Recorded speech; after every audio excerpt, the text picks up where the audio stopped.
Assalamualaikum warahmatullahi wabarakatuh. Perkenalkan, nama saya Adinda Nela Putri dari kelas 10 AKL 1. Saya di sini akan menjelaskan tentang bab interaksi sosial. Interaksi sosial terdiri dari beberapa bagian, yaitu pengertian, faktor pembentuk, bentuk interaksi, jenis-jenis interaksi sosial, syarat-syarat, dan ciri-ciri interaksi sosial. Pengertian interaksi sosial secara umum. Hubungan timbal balik antara individu maupun kelompok untuk menjalin hubungan pertemanan, diskusi, kerjasama yang diterapkan dalam kehidupan bermasyarakat. Selanjutnya, menurut para ahli, yang pertama ada Humans.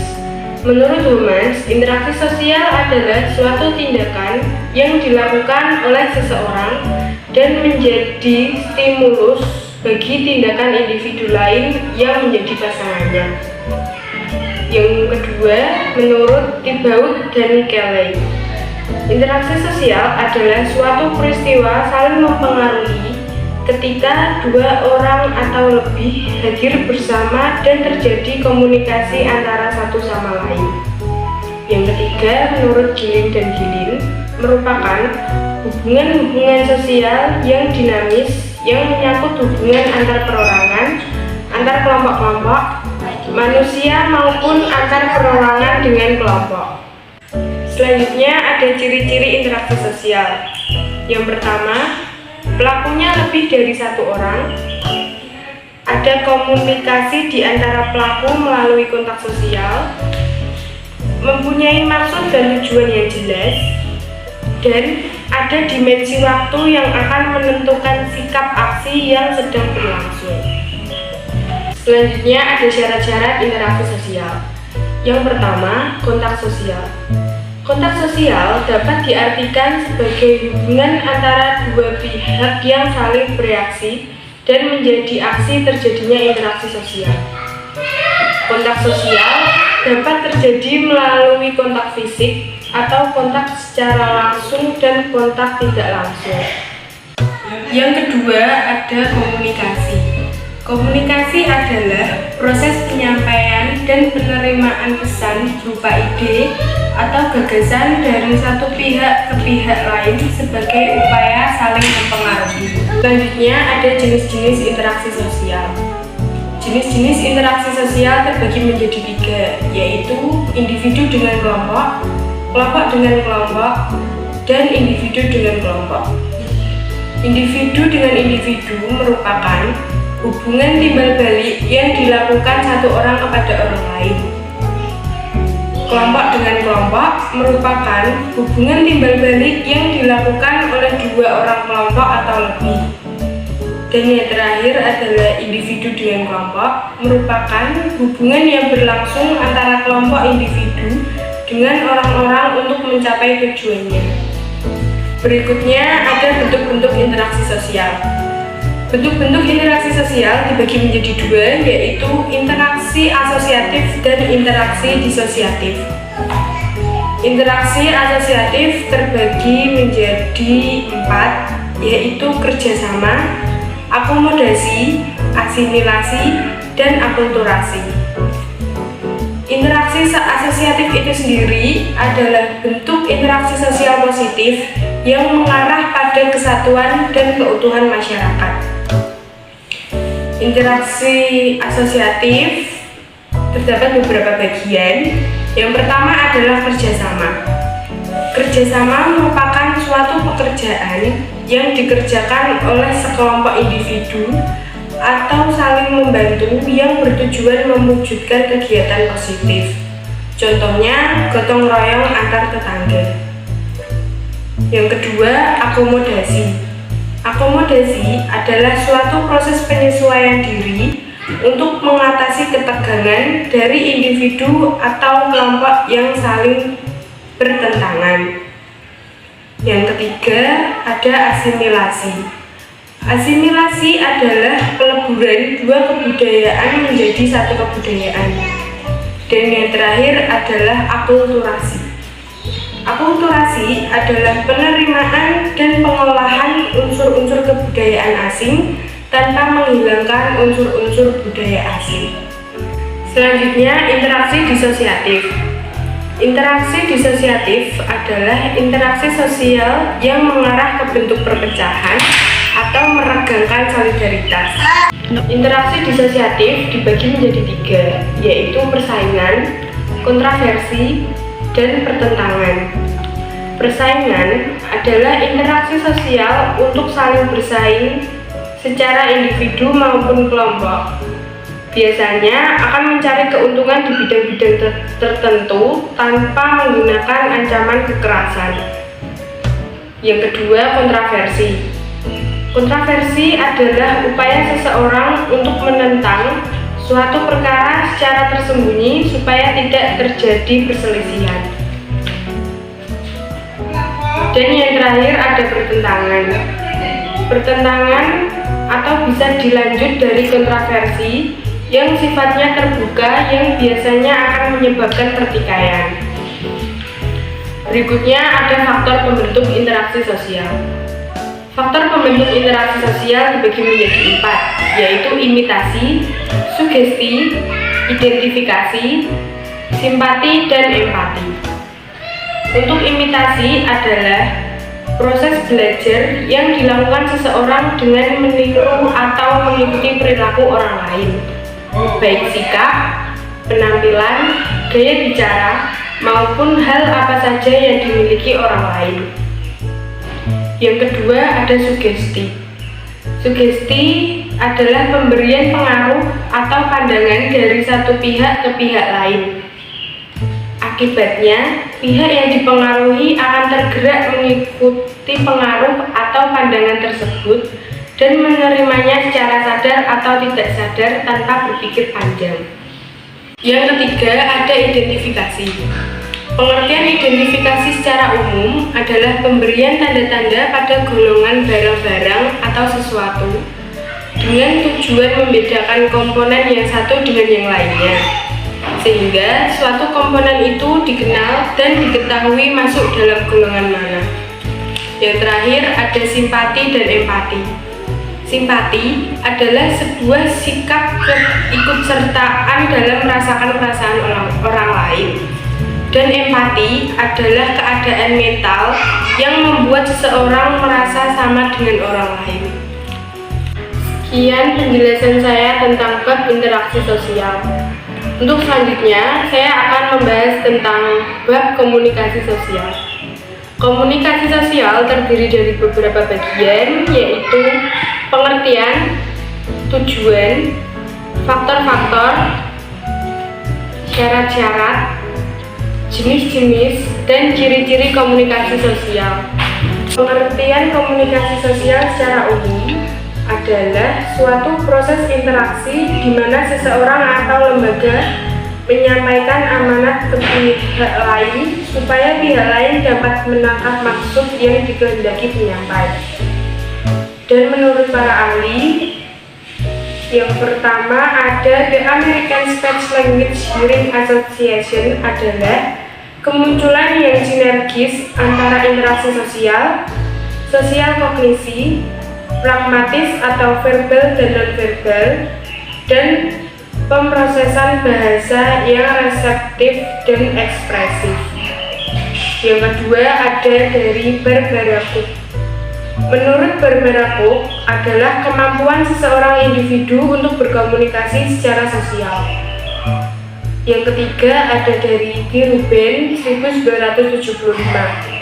Menurutnya, komunikasi sosial adalah proses yang mendasari sebuah fenomena atau gejala yang terjadi sebagai sebuah konsekuensi simbolisasi masyarakat dan pemanfaatan simbol secara difusi. Untuk selanjutnya ada tujuan dari komunikasi sosial. Tujuan komunikasi adalah untuk memberikan pengetahuan atau informasi kepada orang lain sehingga dapat mempengaruhi pikiran, mengubah sikap, dan mendorong orang lain untuk melakukan hal tertentu. Berikutnya ada jenis-jenis komunikasi sosial. Jenis-jenis komunikasi sosial ada 4, yaitu komunikasi verbal, komunikasi nonverbal, komunikasi tertulis, dan komunikasi visual. Komunikasi verbal adalah penyampaian informasi yang dilakukan secara langsung dengan berbicara atau menggunakan bahasa isyarat. Yang kedua, komunikasi nonverbal. Komunikasi nonverbal biasanya menyampaikan informasi dengan bahasa tubuh, gestur, dan ekspresi wajah. Yang ketiga, ada komunikasi tertulis. Komunikasi tertulis menggunakan media tulisan untuk menyampaikan pesan dan informasi. Yang keempat, ada komunikasi visual. Komunikasi visual adalah tindakan menggunakan foto, seni, gambar, sketsa, bagan, dan grafik untuk menyampaikan informasi. Berikutnya ada ciri-ciri komunikasi sosial. Yang pertama, terjadinya komunikasi antara komunikator dan komunikan melalui kontak sosial. Yang kedua, memiliki sebuah maksud dan tujuan yang telah ditentukan secara jelas.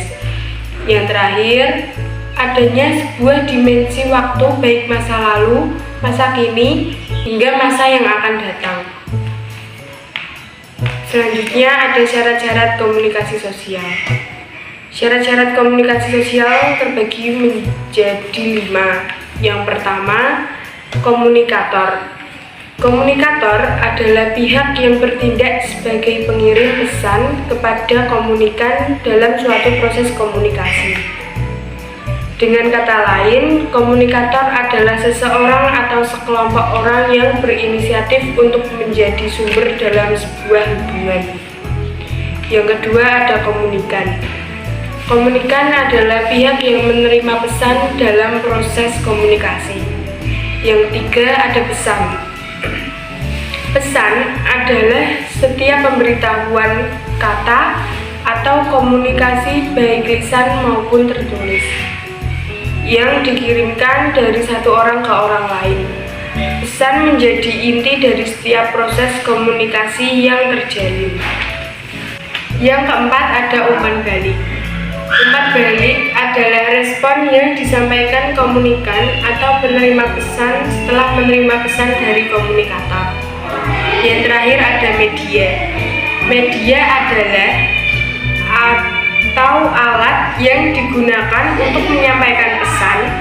Media ini dapat berupa tulisan, lisan, gambar, ataupun film.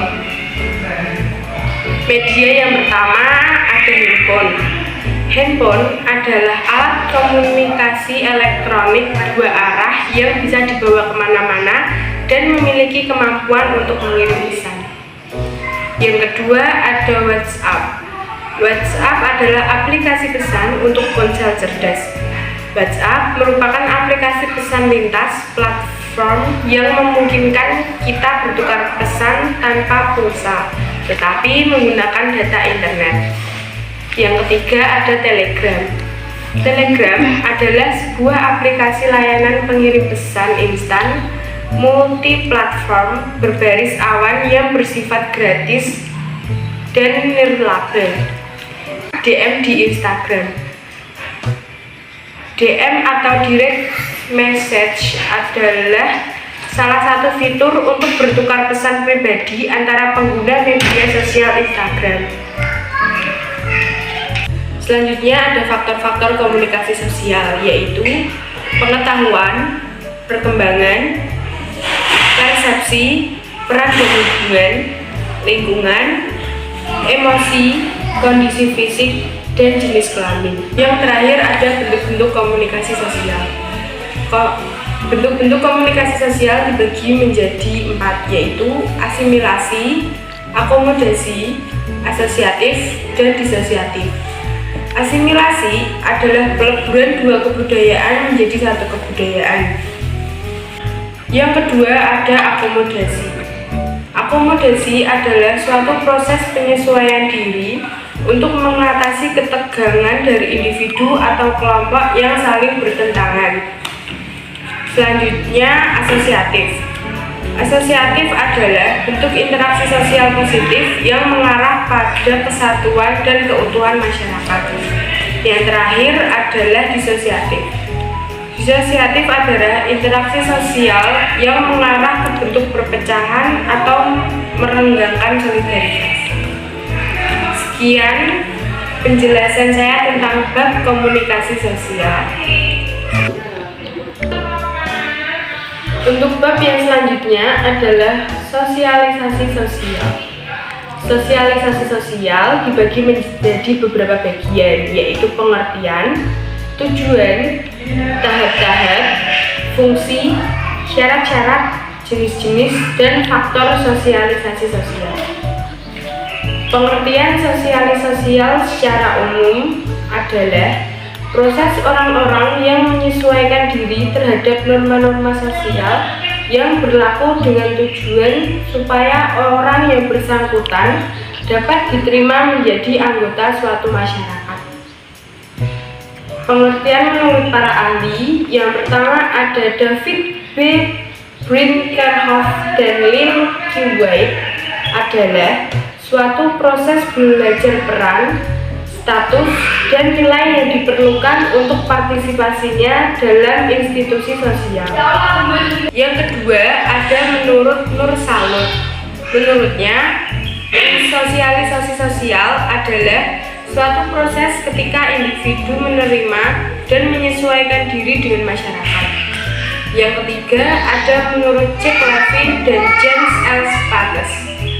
Menurutnya, sosialisasi adalah proses pewarisan dan pelembagaan budaya atau kebudayaan ke dalam kepribadian individu. Berikutnya ada syarat-syarat sosialisasi sosial.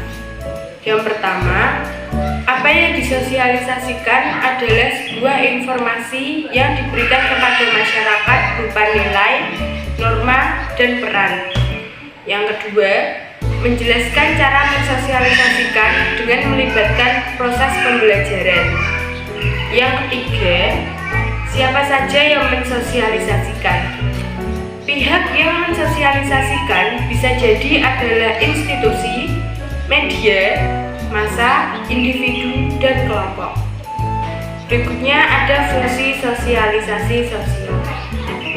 Sosialisasi memiliki fungsi umum yang dapat dilihat dari dua sudut pandang, yaitu sudut pandang individu. Sosialisasi memiliki fungsi bahwa setiap individu membutuhkan sarana pengenalan, pengakuan, dan penyesuaian diri terhadap nilai-nilai, norma, dan struktur sosial. Sudut pandang yang kedua adalah kepentingan masyarakat. Sosialisasi mempunyai fungsi dari masyarakat sebagai sarana pelestarian, penyebarluasan, dan pewarisan nilai-nilai serta norma sosial. Selanjutnya ada tujuan sosialisasi sosial. Yang pertama, setiap individu dapat menyesuaikan tingkah lakunya dengan budaya yang dimiliki oleh masyarakat.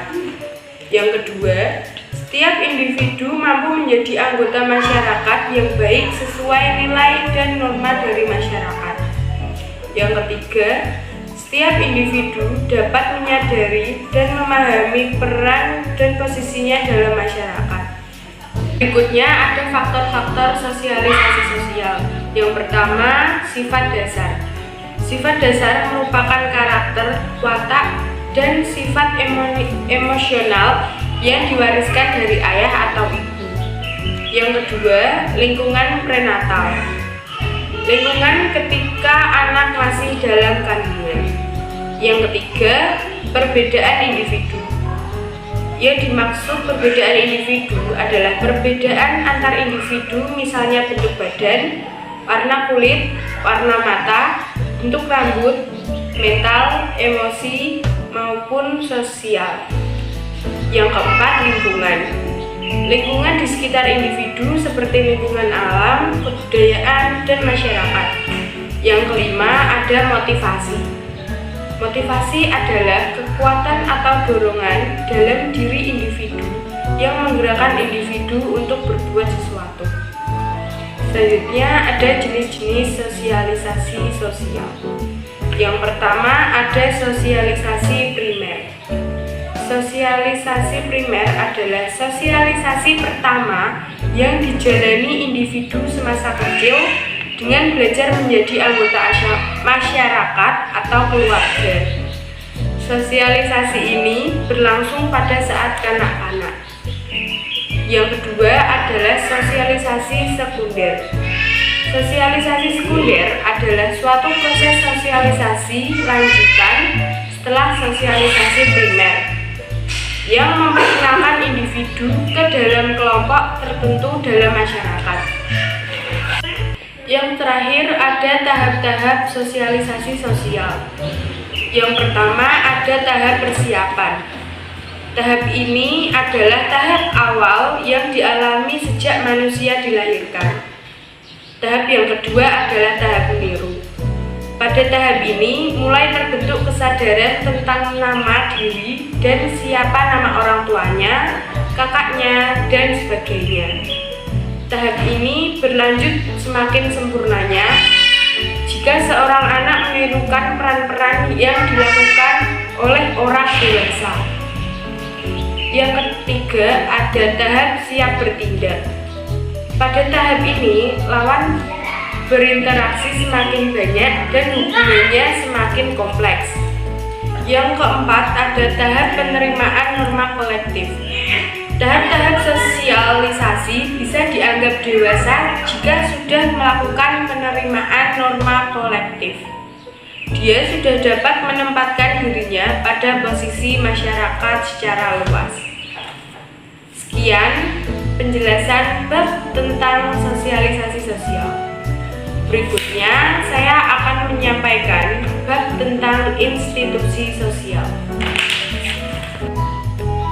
Institusi sosial dibagi menjadi beberapa bagian, yaitu pengertian, ciri-ciri, faktor, tujuan, syarat-syarat, jenis-jenis, dan fungsi institusi sosial.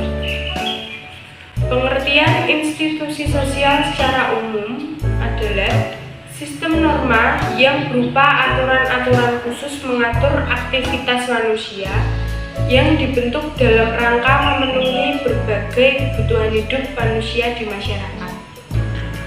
Pengertian institusi sosial menurut para ahli. Yang pertama menurut Suarjono Suekanto.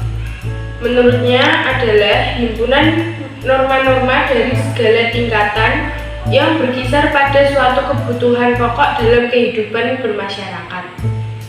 Yang kedua, menurut Koen Jaraningrat, yaitu sistem tata kelakuan dan hubungan yang berpusat pada aktivitas sosial untuk memenuhi kompleks-kompleks kebutuhan khusus dalam kehidupan bermasyarakat. Tiga, menurut Robert Smart-Ivar dan J.H. Page.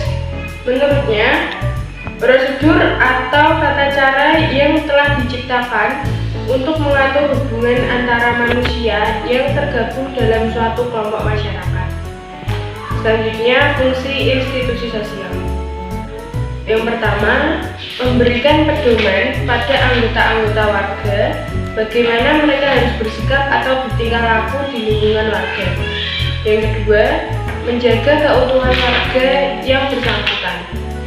Yang ketiga, memberi arahan pada masyarakat. Berikutnya, syarat-syarat institusi sosial. Yang pertama, suatu tata kelakuan yang baku, yang bisa berupa norma-norma dan adat istiadat yang hidup dalam ingatan maupun tulisan atau tertulis. Yang kedua, kelompok seseorang yang melakukan aktivasi bersama dan saling berhubungan. Berikutnya, faktor-faktor institusi sosial. Faktor-faktor institusi sosial ada dua, yaitu adanya keinginan untuk mewujudkan keadaan hari esok yang lebih baik dan adanya keterbatasan benda-benda pemuas kebutuhan. Selanjutnya ada jenis-jenis institusi sosial. Ada institusi keluarga yang mengatur lembaga keluarga, institusi pendidikan yang mengatur lembaga pendidikan, institusi agama yang mengatur lembaga agama, institusi ekonomi yang mengatur lembaga ekonomi, dan institusi politik yang mengatur lembaga politik. Selanjutnya, ciri-ciri institusi sosial. Yang pertama, memiliki tingkat kekekalan tertentu. 2. Memiliki tradisi, baik tertulis maupun tidak tertulis. Yang ketiga, memiliki tujuan yang jelas. Keempat, memiliki pola perilaku. Berikutnya, tujuan institusi sosial. Untuk memberikan suatu kenyamanan, kesejahteraan, serta keamanan pada masyarakat. 2. Untuk menciptakan lingkungan yang tertib dan memudahkan individu dalam mencukupi kebutuhan ekonominya. Sekian penjelasan bab tentang institusi sosial. Berikutnya, saya akan menjelaskan tentang bab dinamika sosial. Dinamika sosial dibagi menjadi beberapa bagian, yaitu pengertian, tujuan, fungsi, dampak, ciri-ciri, aspek, jenis-jenis, dan faktor pendukung dinamika sosial. Pengertian dinamika sosial secara umum yaitu perubahan sosial yang terjadi akibat adanya interaksi dalam dua atau lebih individu dalam suatu masyarakat yang memiliki hubungan psikologis secara jelas dalam situasi yang dialami. Pengertian dinamika sosial menurut para ahli, yang pertama menurut Gilin dan Gilin. Dinamika sosial sebagai cara seseorang menerima hidup yang bentuknya bervariasi. Kedua, menurut William F. Ogburn, adalah perubahan sosial yang meliputi unsur kebudayaan. Yang ketiga, menurut Selo Suemarjan, yaitu perubahan sosial merupakan bentuk perubahan yang terjadi pada lembaga kemasyarakatan. Berikutnya, fungsi dinamika sosial. Yang pertama, memudahkan semua pekerjaan, memecahkan sebuah masalah pekerjaan yang membutuhkan solusi atas masalah. Terakhir, mengurangi beban dalam pekerjaan yang terlampau besar sehingga selesainya lebih cepat, efektif, serta efisien. Selanjutnya, tujuan dinamika sosial. Untuk meningkatkan proses interaksi antar anggota kelompok terhadap anggota kelompok lainnya, sehingga dapat menimbulkan rasa menghargai satu sama lain, dan muncul rasa solidaritas antar anggota kelompok, sehingga dapat saling menghormati dan saling menghargai. Berikutnya, faktor pendukung dinamika sosial, yaitu perubahan struktur sosial, pergantian anggota, perubahan situasi sosial dan ekonomi. Berikutnya, aspek dinamika sosial, yaitu yang pertama, sistem sosial adalah sistem aspek yang paling penting. Kedua, pola umum. Pola umum segala bentuk perubahan yang paling umum terjadi dan dialami oleh masyarakat. Ketiga, kejelasan tingkat perhitungan. Segala hal yang terjadi dalam dinamika sosial dapat dihitung secara jelas. Dan yang terakhir, tingkat keseimbangan. Selanjutnya, jenis-jenis dinamika sosial. Yang pertama, penyimpangan sosial, perilaku yang keluar dari norma dan nilai. Kedua, perubahan sosial. Dikatakan perubahan sosial apabila terjadi pergeseran nilai, pola, norma sosial, dan terjadinya permasalahan di pelapisan sosial. Ketiga, pengendalian sosial. Dan yang terakhir, mobilitas sosial. Fenomena yang terjadi pada individu berpindah kelas sosial. Selanjutnya, dampak dinamika sosial. Dampak dinamika sosial terbagi menjadi dua, yaitu dampak positif dan dampak negatif. Dampak positif dinamika sosial, yang pertama, pemerataan tingkat pendidikan, semakin banyak tenaga profesionalisme, akses informasi lebih cepat, dan majunya pembangunan.